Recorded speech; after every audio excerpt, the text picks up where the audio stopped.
হাসিনা ঠিকানা এই বাংলায় হবে না, আওয়ামী লীগের ঠিকানা এই বাংলায় হবে না, খুনিদের ঠিকানা এই বাংলায় হবে না, খুনিদের ঠিকানা এই বাংলায় হবে না, জাতীয় পার্টির ঠিকানা এই বাংলায় হবে না, আওয়ামী লীগের ঠিকানা এই বাংলায় হবে না, শেখ হাসিনার ঠিকানা এই বাংলায় হবে না। চলো চলো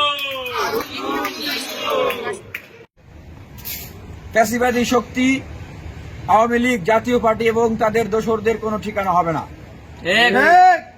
আমরা দেখছি যে আগামী জাতীয় নির্বাচনে তাদের অংশগ্রহণ প্রক্রিয়ার ভিতরে বিষয়ে নানান রকমের বক্তব্য আসছে।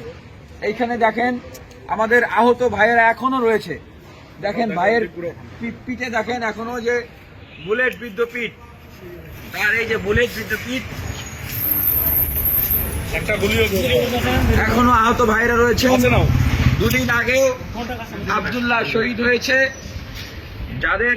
যারা হাত হারিয়েছে, যারা পা হারিয়েছে, যারা চক্ষু হারিয়েছে, তারা কি চক্ষু ফিরে পাবে? হাত ফিরে পাবে? পাবে না। যারা শহীদ হয়েছেন তারা কি তাদের জীবন ফিরে পাবেন? পাবেন না। যারা ভাই হারিয়েছে, যারা বোন হারিয়েছে, মা হারিয়েছে, তারা তো ফিরে পাবে না, ফিরে আসবে না তারা। তাহলে তারা যদি ফিরে না আসে, তাহলে এই শহীদ পরিবারের যে কথা, যে বক্তব্য, যে রায়, এই আহতদের যে রায়, 50,000-এর ঊর্ধ্বে আহত বলা হচ্ছে, বাস্তবতা হচ্ছে লক্ষাধিক আহত হয়েছে। সেই লক্ষাধিক আহতের যে রায়, সেটি হচ্ছে এই বাংলাদেশে যারা তাদের উপরে গুলি চালিয়েছে, বুলেট চালিয়েছে, যারা তাদের উপর আক্রমণ করেছে, তারা আর এই সংসদে আসতে পারবে না। এই দল আর এই সংসদে আসতে পারবে না। যারা শহীদ হয়েছেন, রক্ত দিয়েছেন, জীবন দিয়েছেন, তাদের যে রায়, যে এই আওয়ামী লীগ, জাতীয় পার্টি, খুনিদের দল, তাদের দোসররা আর এই বাংলাদেশে আর তারা নির্বাচন করতে পারবে না, আর ক্ষমতায় আসতে পারবে না। আমরা দেখছি বিভিন্ন জায়গা থেকে তাদেরকে আবারও আপোষ করে তাদেরকে আগামী নির্বাচনে আনার পায়তারা চলছে। এটি আমরা আমাদের রক্ত থাকতে, জীবন থাকতে হতে দেব না।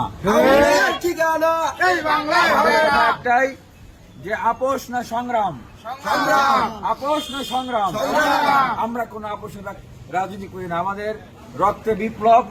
আমরা প্রতিবাদী, দেশের স্বার্থে, জনতার স্বার্থে, বিপ্লবীদের স্বার্থে এবং একটি রাষ্ট্রের সংস্কার বিনির্মাণের যে সুবর্ণ সুযোগ তৈরি হয়েছে, নতুন বাংলাদেশের সুযোগ, সেটির স্বার্থে আমরা কোনো আপোষ করব না।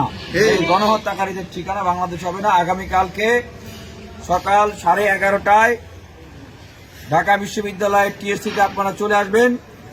এই ফ্যাসিবাদী শক্তির বিরুদ্ধে, ফ্যাসিবাদের বিরুদ্ধে কফিন মিছিল হবে। সেই কফিন মিছিলে আপনারা অংশগ্রহণ করবেন, সেই আমন্ত্রণ জানাচ্ছি।